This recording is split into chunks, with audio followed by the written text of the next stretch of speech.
bum, bum, bum, bum. Hello, hello. Hey, Welcome everybody to Art First. Happy Friday, Brian. How you doing, buddy? happy Friday. I'm doing very well. It's been a fun week. Lots of gallery shows in the city and various things going on. We're seeing kind of an uptick in sales, people going back and finding OG pieces from Xcopy. And speaking of OGs, we have one of the OGest people on the show today. For real, super honored to have. It's there's only a few. I was saying before the show, there's only a few of the people who were here before that are still here now, and especially still making noise and making cool stuff.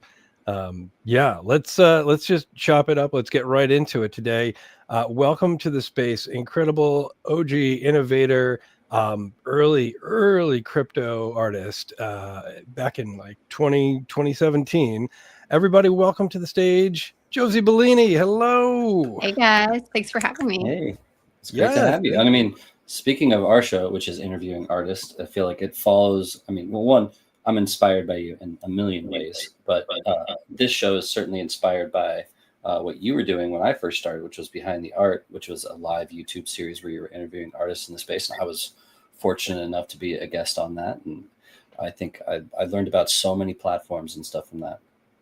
Yeah, that show was so fun. Also, I'm always inspired by you, Brian. I don't know about you, Adam, but I feel like Brian puts a million things on his plate. I literally tweeted this the other day and devours all of them. Like, it's just says crazy.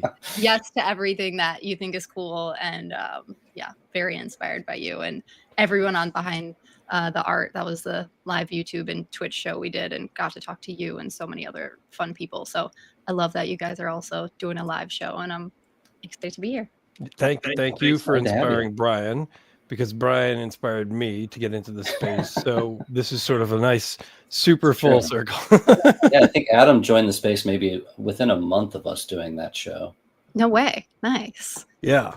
So it's been a minute, and it's been great to see, so many things just go from 0 to 100 so quickly. But like I was saying, you've probably seen things go even crazier, because you were making crypto art before crypto art was even mintable, right? You were on before there was blockchain. Tell us about that.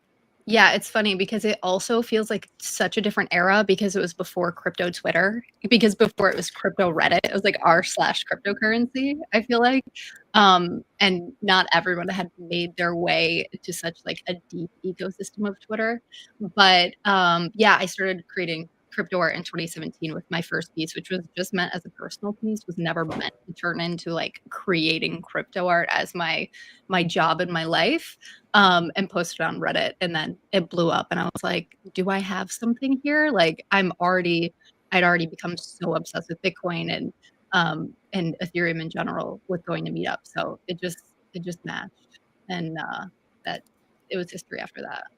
That's amazing. And this was the piece that really kicked it all off, if I'm not mistaken, right? Genesis is a different piece. This one is interesting because this is actually, I sent through this photo because this isn't the image that everyone knows. I updated this after to put the Bitcoin symbol in the middle. So this was the original. Yeah. So this was behind the scenes of the basement room that I lived in with all the paintings. And this was Filter. So she was later than Genesis, but I feel like has obviously become my like logo, what people know me by, the Bitcoin gas mask. It's the first piece that I animated with augmented reality, the first piece that really brought me into wanting to tokenize my work. So it was more pivotal in that way than Genesis was. And yeah, here's me at all the conferences. I used to lug everything I possibly could to and be like, it was me and cryptography really at some of these conferences and no one else.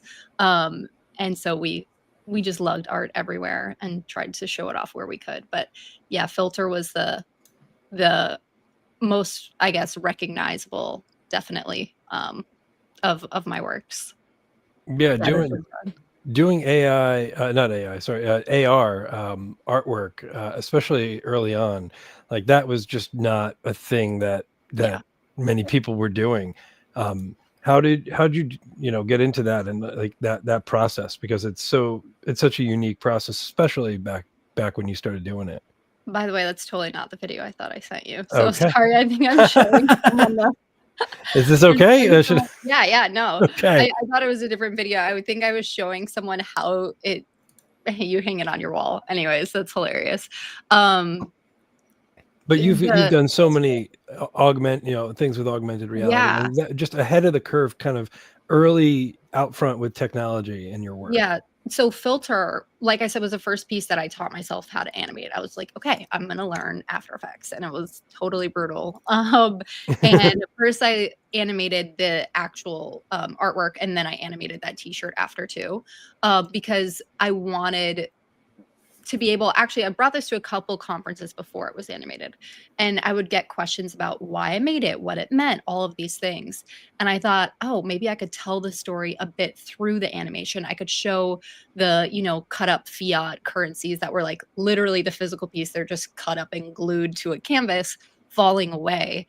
And initially, before in the original piece, the filters are filled with the Bitcoin white paper. And then she has a Bitcoin emblem in the middle. So she's filtering out this fiat and breathing in the truth. And once the dollars fall away, her mask can actually come off. So I wanted to share a bit of that story. There were questions of like, oh, you're creating crypto art, you're trying to bring people to Bitcoin, but it's so dystopian and things like that. But to me, the story that I was telling through this piece wasn't dystopian, and I felt like the animation could help people understand it more. And then really I made it just for augmented reality. I didn't actually make it for the NFT. But then once I started minting crypto kitties when they came out, I became pretty obsessed with NFTs and thought, what a perfect way to be able to allow people to own this digital piece that I created. Instead of just needing the app and needing to scan your phone, you could own the animated version of it. So that's really, even though this wasn't the first piece I tokenized, it is what got me into actually creating the NFTs of all of my other artwork. And then the t-shirt obviously is a different but similar design. I would just like sell these t-shirts at every conference for like $20 or something around there. And so we had like so many people with all of these t-shirts, and it became like their party trick. They would tell me that they would pull out their app and like say like scan my shirt, and they would see like the dollars moving. And it was such a cool, like, people who had never bought any of my art, or physical art, any of my posters or NFTs, but they had this $20 shirt and they were a collector, and they like knew the art, felt the art, shared the art. So it was a fun piece to make for sure. I know I'm not the best animator, but it's well, don't knock yourself. I mean, like, that's really cool. Like, it tells the story. Exactly. It's more important that it tell the story than worrying about how something animates, and it's and I think that's sort of what drives most artists in general. Is like, it doesn't matter what I'm using, what my medium is, or how good or not good I am, in someone else's opinion. It's does it tell the story I'm trying to tell? Yeah. And one more thing about this, her mask comes off in this animation, and obviously I didn't make this piece digitally first. I made it physical, and you'll see in the other picture, thank God I had taken pictures of my art in the process, because I did a stencil and I spray painted the layers, and I had a picture of it so I could recreate it digitally. But that, once I stenciled over her gas mask, like all of that was gone. Yeah. So, and I was playing with, like, I was doing the piece as I went. So you could be like, why would you do her face if you knew you were going to cover it? Like, I was just kind of deciding as I went. And then once the gas mask came on, everything was gone. So I was like, thank God I had the pictures so I could recreate them digitally for the animation. That's funny. Well, one thing I always appreciated about your work, and the same thing goes for Goldie and a lot of money and a lot of these early people, that you were educating people. It was truly crypto art in the sense of crypto art about crypto. And I learned about Ross Ulbricht, and I learned about Hal Finney, and I learned about a lot of the kind of the lingo and all the stuff from looking at how you guys were creating art and talking about what you were creating and all this other stuff. And I think we don't see that as much anymore in the space, but especially early on, it was so educational. Yeah, it's really important and really special. And I think a lot of that time, again, like we were saying, not much crypto art was out there, right? Like, we were all, or at least I'll speak for myself, I was looking up to Cryptography, who's been making Bitcoin art since like 2013 and is just an absolute badass. and Marguerite, coin artist, who was doing a lot of cool work with Bitcoin puzzles and everything like that. And those were the two people I was looking up to. I didn't really know people beyond that. And also I didn't have social media. So I'm like trying to Google people, trying to Reddit, like understand what people are saying with them on Reddit. So it was such an interesting, different space. And even going to those meetups early days with people who are often not creative in this sense and were extremely technical or mining Bitcoin in their garages or biohacking or, you know, having their libertarian ideals and living off the grid and doing whatever they were doing. They were so open and so educational and so like really trying to bring people into the fold. So I think a lot of the artists in that time were also trying to do that with what they could provide, which was being creative and telling the stories visually. So I think it was just really how the whole ecosystem of Bitcoin supporters and Ethereum supporters was trying to tell the stories, like you were saying, Brian, of those people that really built the foundations of the space. Yeah, and it should be shared. These prints are still available on your website. I think that's something really cool that you do is you have these originals, but then because these are almost, I would say, propaganda in some sense of the ethos, they're widely distributed and anybody can still go collect a lot of these works. Yeah, I actually had my print shop closed for quite a while because I was producing everything myself. When I bought the printer, it was like by far the biggest purchase I had ever done in my life. I had just finished off paying tens of thousands of dollars of school debt, and I took out a loan to buy the printer. Wow. Because I was like, I'm just gonna produce them all myself. And so I did that for many years, and I got busy with life and shut it down for a while. But we actually bought the same but new printer like in December and have already run all the tests and are getting our prints back up. And it's just been nice. That's awesome. projects, but we're starting up prints again in like a month. So I'm excited to get back to it. That's really cool.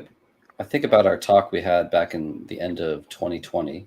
And after we had the talk, we talked afterwards for quite a while. And I was asking you for advice and all these ideas. And you were telling me about what you were excited about next, which was fashion and wearables. And I don't know if you'd started at the time, but what became Cyber Brokers, which is just an incredible collection. It's an incredible tech. As we're dealing with all these websites starting to shut down and people worrying about the health of their NFTs, these are all on-chain vector. I mean, one of the coolest things about this I loved was that you could open it up in like Illustrator and pull all of the pieces apart. Or you could incredible. Even pick something layered. You could even scroll over the picture and you could see you'd see all the layers come up. And then on the layers underneath, you can turn some off and on just to see the layers that create the Cyber Broker. So you could take off our pants. Over on the left in the layers column. Yeah. And then every single one of these, with those little check boxes. Oh, not that one. That was the funny little. Oh, here you go. I see it now. Yep. Yeah. So like you could turn off and on layers to see what was underneath. But yeah, Cyber Brokers was, as you were saying, so many. Isn't it fun? You can. It's really cool. Inappropriate, but I wasn't trying to. You were like, you can take off her pants. I'm like, okay, I guess I can.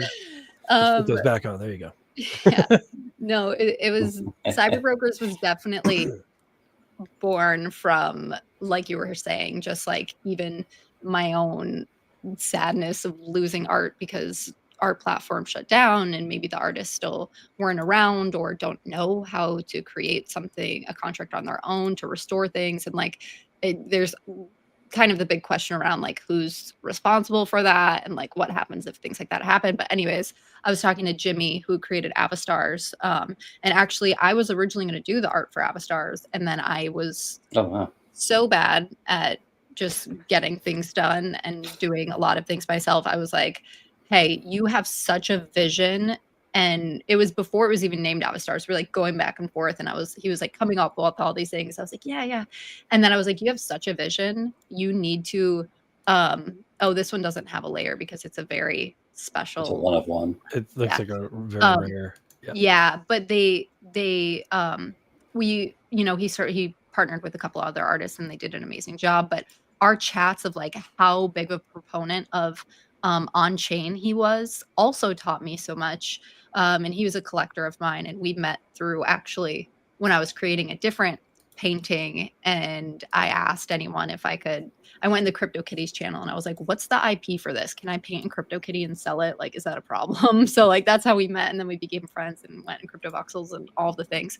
But I learned so much about on-chain art, and I wanted to create something that was not just like a pixel or voxel art, which obviously is amazing, but I wanted to create something with vectors that felt really layered and really detailed. So Cyber Brokers was just initially born of that idea. And we worked a really long time on it. And Ben, my other half, the technical genius behind it, figured out how to do this crazy compressor and decompressor. Like, we were having people that have actually stored stuff on chain before saying, there's no way you spend less than $1 million on this. It is going to cost you 1,000 Ethereum, at best 500 Ethereum to upload everything. This is nuts. Like, before we launched. And he was like, yeah, I think I could do it in like 10 to 20% of what they think. And then did it. And it was still expensive. It was almost 100 ETH to do all 10,001, but it was incredible for what the storage or the compressor that he built. It was incredible. And I don't even know if it's really been done since. So yeah, it was fun. Probably not. I mean, not I many think people. Yeah. Moonbirds kind of took that idea to some degree and did their own version of it, but it wasn't done with vector in this way. Yeah. It's so impressive, just the breadth of the world that you've been building. Yeah, if you go up and click on the Cyber Brokers logo just right in the top center, you'll see, and then you have to press continue on this page. But this was a site that we built in the beginning, kind of showing off little like artifacts of the world. And we've written 26 chapters in our story with different locations and different items and different characters. So we built sort of this like explore homepage where you can click on something and then close it again, but it sort of tells you like about that piece, or there's other 3D elements on here, like the Satoshi pizza box or like whatever. And it just sort of gives you a glimpse inside of the different objects and the different things that we've been writing about and building the story around. So this was a fun site to build, kind of immerse people that haven't been captured yet to jump in. Well, it's also just incredible that it, what we looked at earlier with filter and how you built that up layer by layer with spray paint. It's the same concept here, but on a technical sense. Yeah, I never thought about it that way. Sometimes you need a 10,000-foot view from somebody else to Yeah. see what you've been actually up to. This is incredible. There's so much going on in everything. It was fun building the mechs. I think I probably still have some parts I can combine.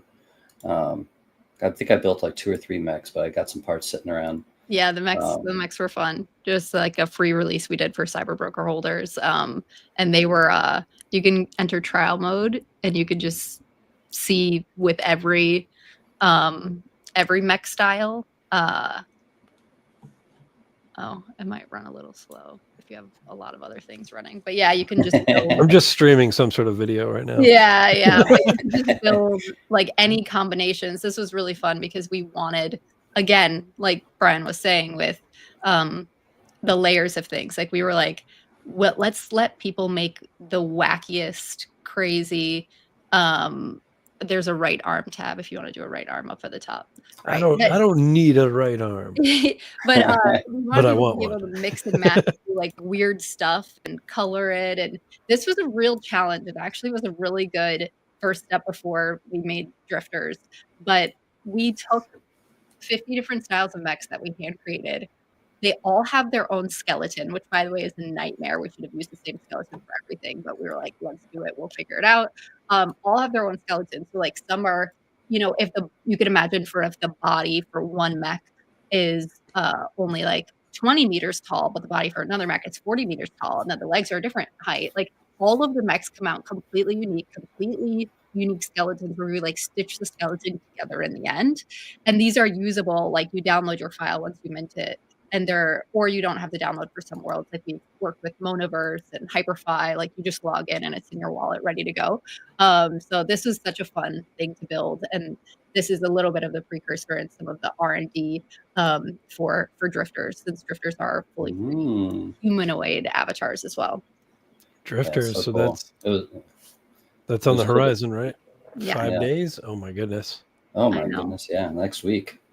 Yeah, drifters is Can we Oh, go ahead. Can we share out? Can we tease out the image that you sent over? Yeah, go for it. All right, there you go. Because this looks pretty awesome. We haven't shown off like a full like visual of drifters yet, and this was a little bit of a tease. And even if you, I don't know how the resolution is on here. I don't remember which file I sent you, but even when you'll see your drifter, we worked so hard to try to get the textures of the drifter and like how we have that like low poly feel in cyber brokers where it is vectorized and you'll have like sharp shapes in certain places.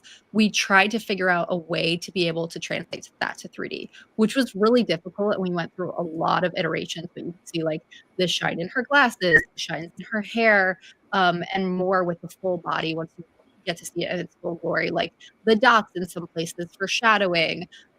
We wanted to try to translate the style of cyber brokers, but into something that was fully 3D. And then, of course, we wanted like the most insane customization ever, which we've done. And it's totally nuts, but it's like a platform that we've built to do a lot more post-launch. But so drifters were written into our cyber broker story and our lore from the first chapter from October 2021. Our main character in the story is a drifter, so we always knew drifters were coming, and we really just wanted to form how they would look. And drifters, I will say, though it was from the cyber broker story, it was really a bit of I know this sounds sappy, but I said this, I don't like it's a bit of a love letter to our days in crypto voxels and in these metaverses, like all of us artists like meeting up and collectors getting to know each other. And Conlin and No Shot met there and they created async art. Conlin met Matt Cain and a lot of money and started, Matt Cain has obviously incredible works and he bought his first work and put it in crypto voxels, and a lot of money was architecting all of these amazing buildings. Like there was so much magic and chaos and just raw creativity inside of these worlds. We wanted to be able to create something as a bit of a canvas for people to have an extension of that feeling, but with more of like virtual identities. So we did drifters will be a humanoid, and we've hand colored hundreds and hundreds of assets and 3D modeled hundreds of assets to create this initial launch. And we worked with some really incredible artists, Bryan Brinkman being one of them, to do some collaboration outfits within the collection. And then once we do this initial launch, the hope is to do more work with other artists and communities to continue to sort of like foster that magic that I feel like we used to have in the space. There's still magic in the space, but I feel like it's a bit different than those days. So I'd love to bring some of that back, and I hope to with drifters. I have nostalgia for those times too. They were fun. And this looks so cool, by the way. I love the illustration line texturing on it. I mean, it reminds me a little of like Borderlands, and which I love that style. And this has even a more sleek feel to it. This is going to be awesome. I can't wait to see what I get. I know. I'm excited. I'm excited for people to see your stuff. I feel like when we worked with the artists for their like collaboration outfits, we really wanted to try to figure out a way with you guys to make sure it really felt like you. And I mean, I'm biased and maybe you are, but I do feel like it feels like you. So I'm very excited. Definitely. I'm excited to see what the other collabs look like too. I mean, your team did awesome. Like, how big is the team at this point? I mean, this is a ton of work. Oh, it's been a ton of work. We've been working on this for 2 years. So and there were a lot of technical challenges. Like once we release this and like people see it and they use it and the website looks so cool, like people will be like, this is awesome. But there is some of that, like, you don't know what it took to make this, and not in a bad way, but there's so many things that even we just had to pivot or create stuff that didn't exist for it to work, or there's just so many things involved with a system like this, and we couldn't just rip anything out of the box and go with it. We really created it from scratch. But the team is myself, Ben, who's our CTO, who's with Shout me out from Ben. Cyber Brokers, Brooke, who actually joined us like a week before Cyber Brokers launched. So she's been with us for ages, who does like all of the operations, but also wears a jillion hats. Like she pays like all the operations, also helps me review everything on Trello. Like she's amazing.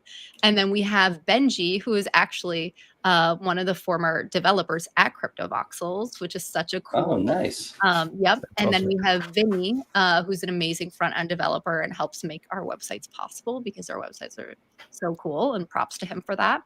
And then that's the core team. And then we've worked with, for Drifters, a really amazing group that we actually, one of them we worked with on with Mex, and then they the company kind of went their separate ways, and one of them we continued to work with, and we're working with them, Jonas and Giovanni, and their team of like dozens and dozens and dozens of artists. Because I don't know if people know this, but when you make a 3D asset, you not only have to model it in 3D, you also have to optimize it. And then what we have is, with the clothing, you can wear everything on the male body that you can on the female body, no matter what, like beards, underwear, Oh, bra, wow. Cool. everything.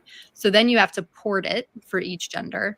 Then you have to texture it. Then you have to export it in all of these different formats. Like it's an 8-step, and not even to mention the concept art to even make the piece. So it's like an 8-step process just of the modeling side. So we've worked with an incredible team to help us bring the whole vision to life. That's incredible. The Yeah. just the breadth of work and the dedication. I mean, honestly, that's one of the most impressive things. Just having been in the space for so long, and then not just making some art, but really just building out an entire universe is incredibly impressive. Thanks. And It's having yeah. fun. Yeah. No, I it mean, shows. Just having Yeah, fun, it's- trying to bring everyone along with us. there's very few, if any, artists that have built worlds on this scale. Yeah, with I mean, this level like of depth. I have not done this myself, so I can't take even a majority of the credits. Like incredible people that are around and have been working on this for years together. That's making it Yeah. all possible. No, shout out, like you said, Vinny. The websites are awesome, and shout out Ben. The puzzles that he builds and like the community organization that he creates for these is really fun as well. And so, yeah, I think people are going to be really excited about Drifters, and I'm hoping, with this new return of NFTs, people take a look back at what you built here, because there's so much to dive into. Thanks. Yeah, me too. That was a fun chicka build. Plus all of the awesome art.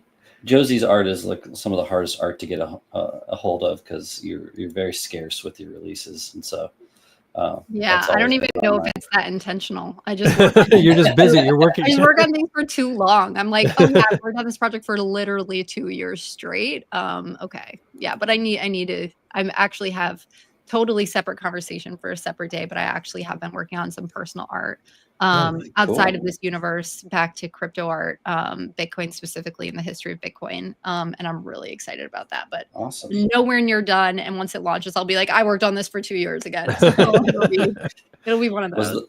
Was the last personal piece you put out the Proof Grail? Yeah. One? That was great.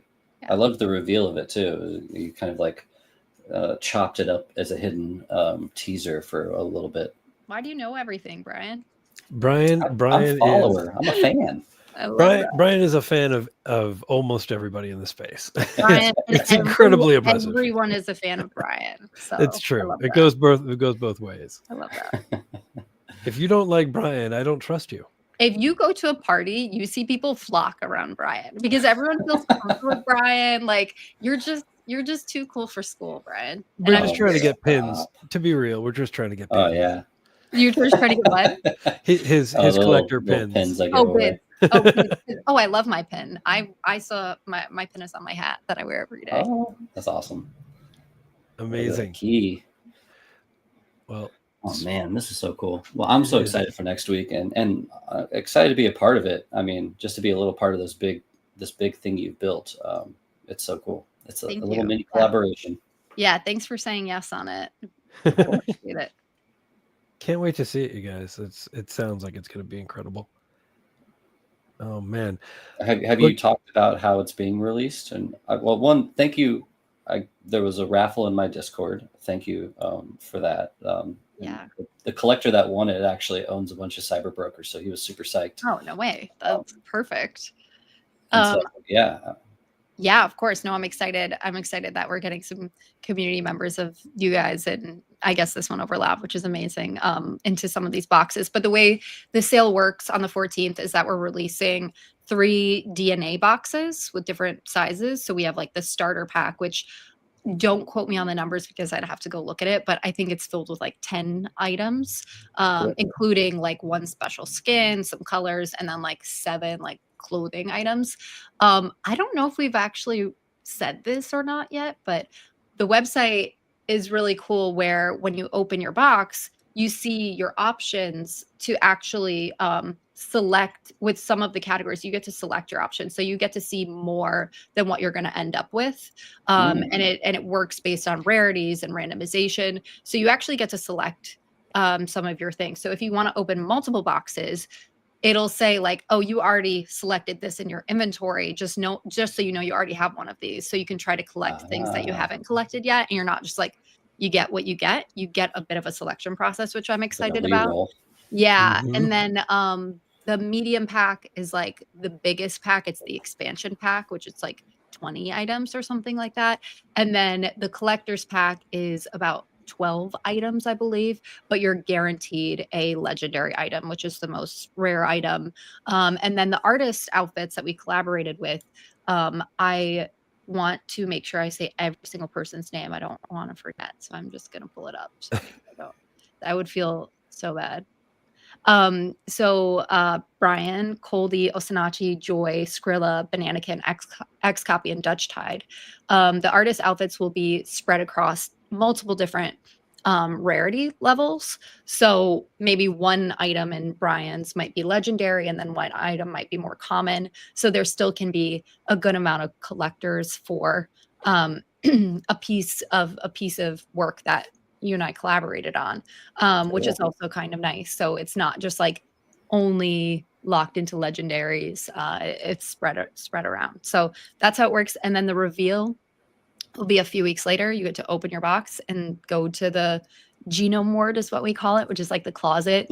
Dress your drifter. You get to name your drifter. You get to pose your drifter. Like the poses are so cool. Like we have like really cool camera effects where like we have like the character doing middle finger and then the character behind the hand is blurred, or like weird cool like crouching or sitting in cool poses. You get to pick your background, your name, and then you mint it, and then you can come back and update it whenever you want. So it's not set in stone. You can change it whenever you want as you collect more things. So that's how Amazing. it works. All right. Well, my mind is blown. That's so much. I mean, that speaks to 2+ years of work, right? Like just all of the things, and the fact that I've gone through this now and I'm flying through this universe forever and ever. It feels like it's really incredible. I mean, down the line, I don't know if this has been discussed. Do you see this going even further into, the IP being, used for film and television, or because it's very much set up that it's deep enough to have, more than one storyline throughout all these worlds that you're building out?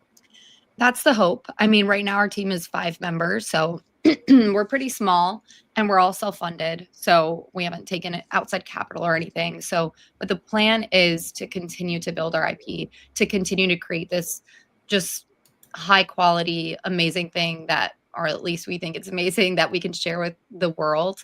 And drifters, we think the way that will happen, first of all, just a note on our IP, we're pretty permissive with our IP. So someone can totally commercialize their character and go off and create anything they want with it, and we love that. And we actually have people that have their own unique Twitter accounts for their characters, have embodied their character and their character. They all have like jobs, like talents in the cyber broker world, so they take their talents pretty seriously on Twitter and are using their voice and are talking like their type of like a hacker would talk, which is very cool. So we love when people experiment with IP anyways.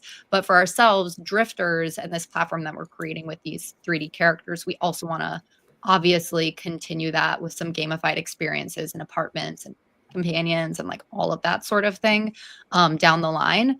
And yes, like definitely, I think like TV shows and all that is just kind of different than it used to be, right? Because of AI and all these amazing, like fast ways that are getting even faster of how to explore different type of media like that. So I think as that continues to get better and we continue to build more, we'll be able to leverage that and even create mini episodes ourselves with our storyline. And hopefully just continue to do that to get more people in the universe without even just buying anything, just because they love the story. Yeah. Well, it makes me think, you could easily, maybe not easily, but you could make an AI agent essentially that embodies these characters. You just have these like bot versions of some of these characters from the universe that can like talk to each other on Twitter. Yeah, for sure. Wow. Okay. Well, if people weren't sure, or didn't know what you were building, hopefully they've seen this now and they can really just dive in nice and deep. Yes. Speaking of deep dives and seeing other art, what do you guys think about doing a little show and tell? Let's do it. One last thing I will say on Drifters, you can show up on reveal day, which we're going to announce the actual date on sale, but it's a few weeks after sale, and claim a tribute, a lot of money outfit. Anyone can claim it for free. Oh, awesome. So at least show up that day and grab one of those, and it'll be open for a little bit, but show up and grab one of those. And then some of the communities that are just still around and kicking it, like CryptoPunks and CryptoKitties and Doodles, and them, we did a little like tribute item to them that those holders can claim for free as well. So at least come claim your stuff if you are part of the community. I love that. A lot of money. Oh, that's awesome. I love that. I especially love whenever I see, collections that pay homage to, artists who've been here before, or big collections like that. Cause it's a really fun way to just remind everyone that we're not a huge community, but like, let's just pull together and like, and do this together. Yeah. That's really awesome. I'll show my fandom right now by saying that I own one of Josie's pieces that has a lot of money tribute in it, the Don't Feed the Pigeons collection, which is a fantastic collection. Thanks. That one's an on-chain one too. Thanks. That was a really fun one. Amazing. That had a little double-eyed pigeon. What'd you say? That had the little double-eyed bird, right? And the hat too. Yeah. Yeah. No, I love that work. All right, we should jump into the other artist work. A lot of really good art to talk about that I'm excited about it. Your guys' stuff too. So. All right, let's do it. Here we go. A little show and tell.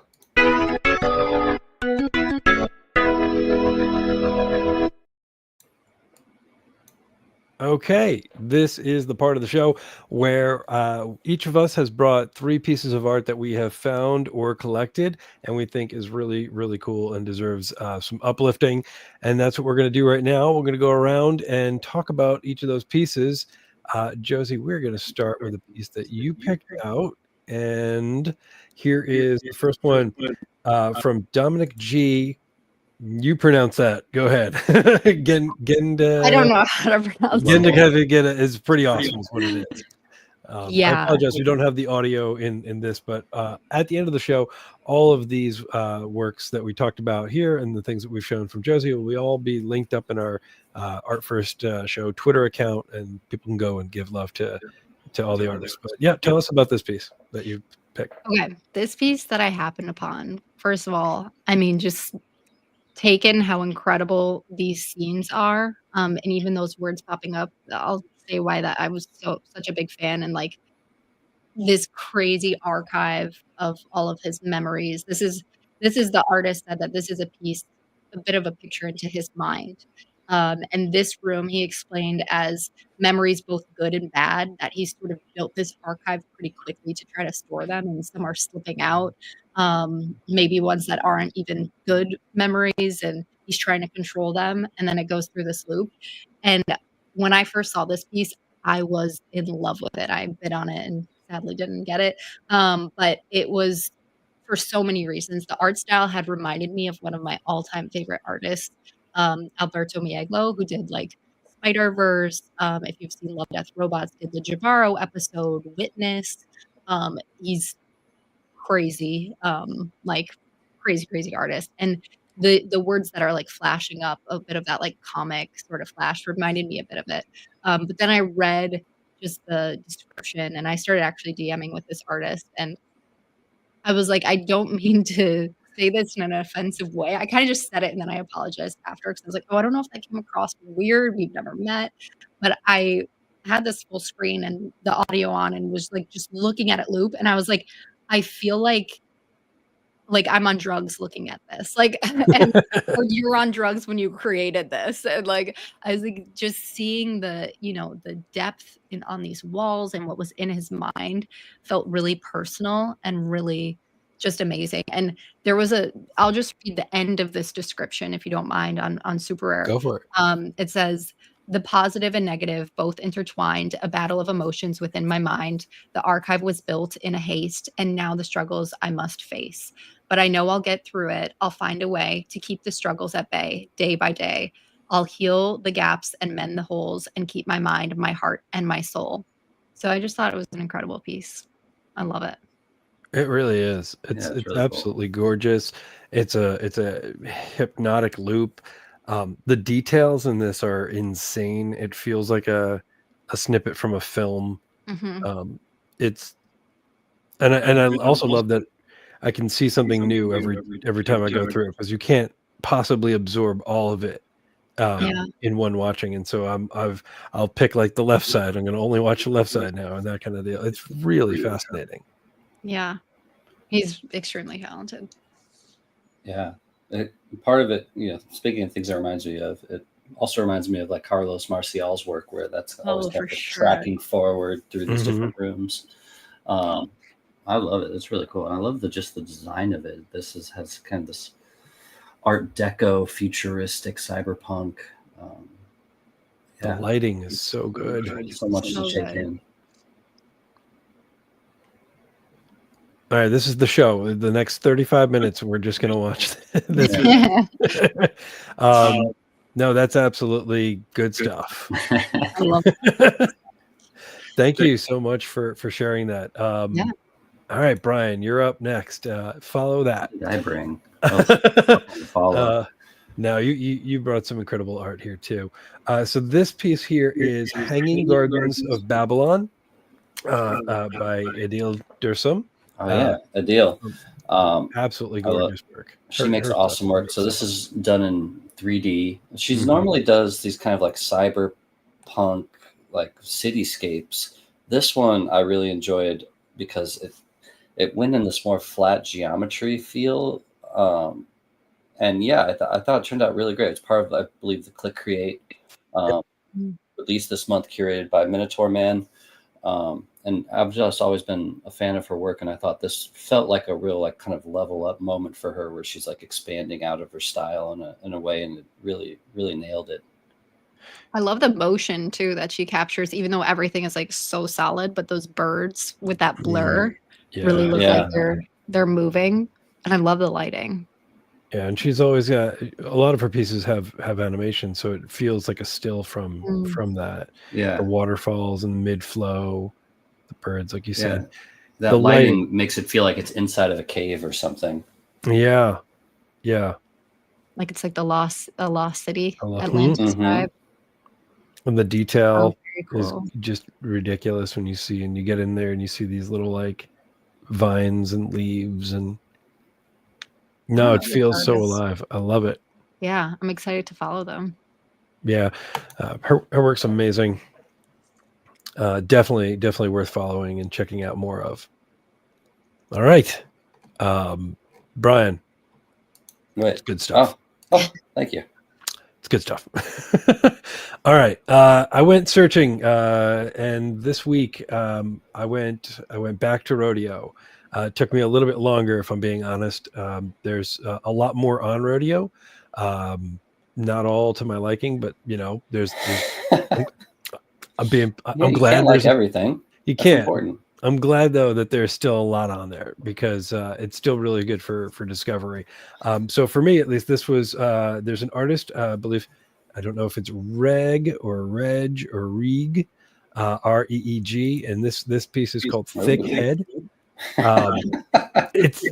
It's incredible. I would love to see it animated. It's this incredible portrait here, and a lot of their work has very curvy women, and to see, and usually it's the women are more the focus. And I thought this was just interesting that this was one of the first pieces I came across from them. They're painter based in London, and I don't know. I just thought this was fantastic.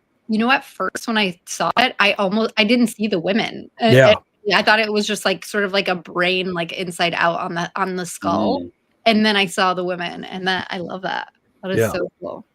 It reminds me of that kind of like Japanese folklore illustration because it's got the mustache and like the eyebrows are stylized in that way. I can see that. Yeah.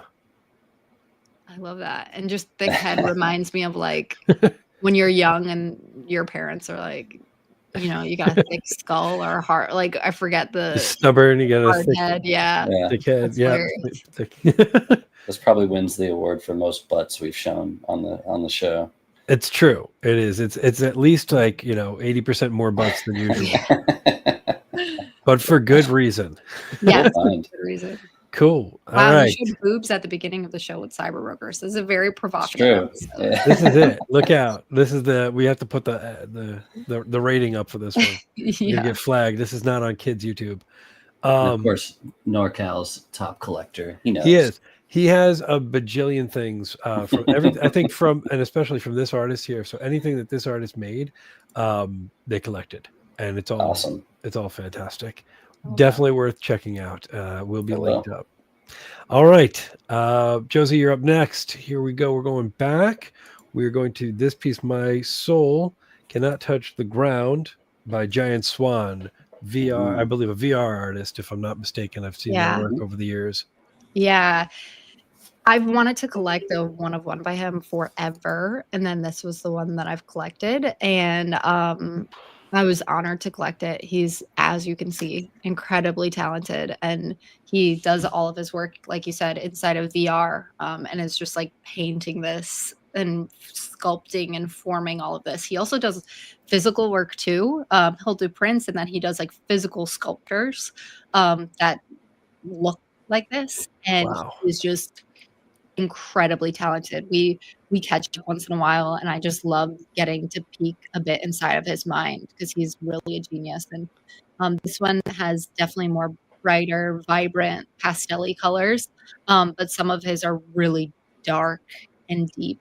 And I recommend anyone taking a look at his work, because when we were just looking at the other one that Bryan brought as well, this obviously isn't moving. You can feel, it's moving, but the characters aren't animated, but you can feel so intensely the motion, literal like motion lines to them. So I'm honored to so cool. Piece of my It's so good. Yeah, and he's a great dude. I've been able to chat with him in the past, and it's really, he spends so much time in VR. He was telling me how he has to have like studies done of whether it's like affecting his brain or not. Yeah. So far, so good, I believe. Yeah. But Okay. yeah, he's living in that world so much to create so much detail in these things. It's crazy. Yeah. Look at that. This is one of those moments where it makes a strong case for, if you're sculpting and you're making things in VR, like how do you, if you want to collect that, if you want to sell that as an artist, if you want to have that on display, like how does that work? Because this is clearly, a labor of love and a work of art, and worthy of all the things that you would have if it was physical. And I love that it's a digital piece, and it's collectible, and has has a version of that tangibility to Yeah. it. Yeah, it's an incredible piece. Also, the nature of being a live show, I thought my charger was right here and it's not, so I just need to grab it. But Sure. Go ahead. That's all right, Bryan. We'll head on over to your next piece that you brought. So this Cool. piece here is Infinite Garden, sticking with the garden theme. Oh, yeah. This is I going to believe push your computer to the limit too. it did earlier. It was fantastic though. Wahid Nguyen, and it's incredible, man. Yeah. I've been going through it and zooming in and zooming out and like finding, oh, look at the juicy little details and pixels. Tell us about So this. this is a code-based artwork that lives on Shape, and it's a cool thing where you mint it and you get a garden, but then for I think 0.00 like 0.0001 ETH, you can keep adding more flowers to the field essentially and grow the garden. And there's like other ways I think to grow the garden perhaps. That's But so I love that cool. it's this like kind of living garden. Everyone has their own little like flower fields essentially. Wow, I really like this. It's sort of like an extension of like, I mean, it's totally different, but have you guys seen Math or Terraform by Math Castles? Yeah. Mm-hmm. Like these pixel worlds, and I feel like Yeah. if I actually jumped into one of those voxel worlds, like it would be this. Yes. Yeah. Yeah. Terraforms is pretty wild when they expand out into the like, weird diamond shape. Yeah. But yeah, this is cool. And I've seen it, we've seen it in browser, but I've also seen it, I think it's displayed in New York on this like enormous screen as well. And so just a really neat piece of art that's also utilizing kind of L2 similar to what you're doing with drifters and how you can kind of do these kind of small incremental changes via. Are you changing the colors? I'm not changing the colors, but I am changing the camera. So I'm able to rotate around and I'm able to zoom in to this and zoom out. And then when I double click, it goes to a top down view. Oh, wow. The color scheme is so cool. It's wild. I love that. And I guess this piece is always here. This grounding pixel, it feels like it's always there when I zoom in. Yeah. Like a central point. I love that it's not just pixels. These lines that it has a flow. It feels like a true digital flower. It's really cool. Yeah, big fan. This is really cool. Yeah, absolutely solid. Good stuff, man. Close that tab. Save your computer from crashing. All right, we'll move on. Here we go. Speaking of color, but with a lot less motion, but still a lot of heart, we've got piece number 2 here. Ostra number 36 by Julien Rivois, if I'm pronouncing that correctly. Primarily a 3D artist, but doing a series of these flat pieces here that I just fell in love with. I love that. I love that the ball is like going down this hallway, but if it went backwards, it would fall off. That's very, like it's a bit, or at least that's what I'm taking for. I didn't see it as a ball. Yeah, I do now. I can't not. Yeah, I see the initial 3D shape, but then there's this pink diagonal that cuts it and changes the perspective in an interesting way. Because it looks like a two cubes stacked with a hole in the wall, but then that cut is so fun because it shifts the perspective towards those other boxes down below. Really fun piece. It almost feels like light coming through, like a ray of light right through here, through the tunnel that I can't unsee. Oh, sorry. No, it's not a bad thing. It's just that's really fun. And I always wonder when someone makes something like this, if they played with it in different ways, or if they found it this way and said this is what it's going to be. Yeah, it's a cool part of it's interesting when some artists show some of that process and then when some don't, and you kind of have to put it together. It's very cool. Love all the colors. Wow, a lot of his color. So he uses a lot of the same color palette for everything, even though they look very different, like the staircase and everything. Yeah, it's really fun, and I guess at some point there's these curvy pieces here. Oh, that's cool. But not perfect curves. Like there's something really nice about that too. Yeah. It's interesting if on that previous page, he went from like making these really 3D pieces at first to then going straight 2D. So a lot of when I did some research, a lot of their background is in pieces that look like this. A lot of their commercial work or other catalog of work. But then there was this this change, this pop, and Love it. I'm That's all really in. cool. You like see the moment where they found something they love in their style that is interesting because it pulls from their 3D work, but is totally not 3D and completely flat. Very cool. I love that stand. It goes so well. It's really cool. Yeah, this I guess. Oh yeah, it talk about matches the up. transition. I wonder if that's AI or a real. Or it must be 3D. That stand must be like a 3D you're right. render. Yeah, 3D print and paint that. I think that's what it is. Very cool. All right, Josie, there is one piece left. Two, one. There it is. Okay, Josefina Le Revolutionnaire. Revolutionnaire.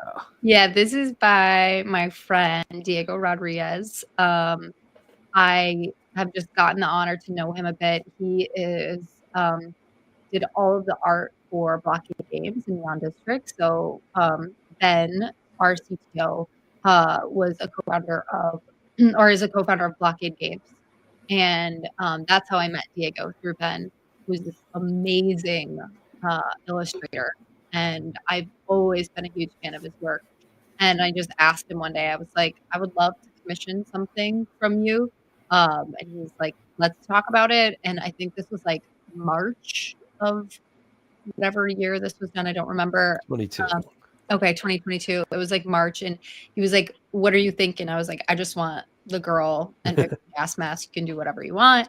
And so he sent me one version that I was like, "Great!" Like I really wanted him to take it himself, and it was the girl with the Bitcoin gas mask, and she had like a spray can and a big like Bitcoin logo sprayed behind her, and I was like, and it wasn't colored yet, and I was like, "Love it, let's do it." And then, you know, life happened, took forever. I think 7 months later, he messaged me and was like, I finished your piece. And I was like, awesome, let's do it. Let's see it. And he sent me this piece, completely different than the initial.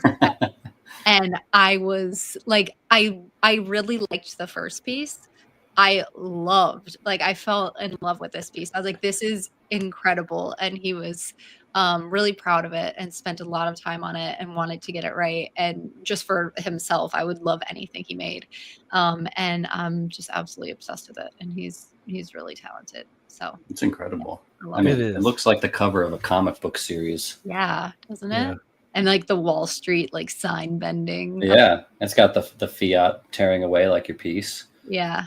The textures are great. The action, the detail, great. He's such a good artist. Look at that. And if I'm not mistaken, he does a lot of work with orange also in his work. He does a lot of like kind of, and forgive me, I don't know a lot about like manga style, and I know he does a few different styles, but he went for a while more towards a manga, like deep, like heavy ink, like saturated blacks and whites, and then bringing in a pop of color. And yeah, I'm obviously this orange made so much sense for this one. But yeah. Awesome. That's really so cool. Yeah. Thank you for sharing that. That's really awesome. People can look at that. Look at the detail and the textures. So good. And I love the orange highlight on the side there. Yeah, same. Yeah, it's a painting. It is. It is. Very cool. All right, Brian, you're up with your last piece, and then we have 2 more to go. Right, here we go. What do I got? Oh, this piece. So I could not. I went digging, and I could not find a name for the piece. I couldn't find it. It might be a new piece. It might be. So Untitled GM is what we're going with right now, but it is really cool. So this is by Senka. I love Senka's work. I collected one of his pieces back like a year or 2 ago, but he also is a VR artist, VR 3D sculptor, similar to Giant Swan, where he creates all of this in, I think, Adobe Medium. But a lot of his work has this cowboy theme, but this one also has I saw this and it reminded me of Josie's art because it has that kind of pink and purple cyberpunk feel to it as well. Love that. But I just love his stuff. And this one is like almost like a comic book scene. It's really strange and fun. Oh, it's super fun. I love all the little items around this bottom guy. I'm like trying to see what all of them are. Yeah. Dude, it almost feels like what am I thinking of when you brain is farting, but an homage to someone's life or nope, I can't think of the word, but it's really cool because it looks like, you know, a scene that if you had candles up and you were really kind of like honoring this person. That's I know what you're talking about. And why can't I he's in, think of it either? he's in his grave at the end, so it's all the stuff buried around him. Right, so that's what it feels, and my brain So cannot. like he's reading. Oh my gosh, why can't I think of the word either? What does it call? That you like have a little thing set up at your house and you like have the candles. What is it called? Yes, thank you. Why someone Bryan who's love watching that? this right now is screaming at their not a memorial, but a shrine or shrine. Thank you. There's the word we were both lost. Yeah, it looks like he's getting killed in a standoff. You know. Yeah, it's wanted. He finds the guy. There's a gunshot. Blows the gun. I'm not sure what's happening in that second middle one. It seems like he's walking away from the fight. Maybe. I think leaving the saloon. Leaving the saloon. Maybe. And then he says shit, and it's over. He's got the gun next to his head, and then he's dead. Wow. It's funny because if you don't look deep at first, because of the color scheme and because of like the rounded sort of like claymation kind of vibe, you wouldn't realize like it's a story like that. It's very cool. That's wonderful. I'm blown away that it's created in VR though. Yeah, that's incredible. I wouldn't have expected that. Very cool. And I love that it's like limited animation, right? So like it works as a sculpture. And it's not too distracting, and it's really draws you in. Very cool, man. Mm-hmm. All right. We have Senka. one more piece left. This piece here is Sliders, number 280 to 32, v4w.enko. Ooh. But it's supposedly it's generative, and I don't know. I guess I love how bubbly and how it feels like liquidy and soft. Creature. And I hadn't seen this in that kind of like a generative AI. I don't know if it's AI, generative art kind of feel. It just felt really cool and really organic. It like reminds me of the ocean for some reason. It really reminds me of like a sea creature, like morphing and like a octopus or something.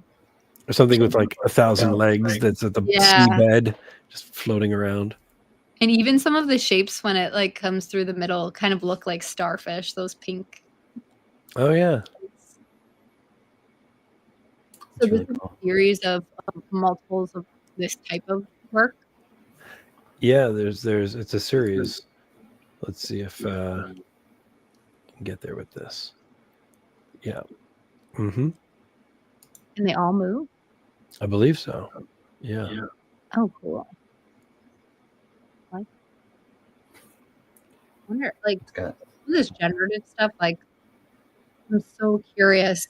I feel like generative art could look so similar, but people have really pushed it and created their own styles with generative art and look completely different and like have their mark on stuff. I love it.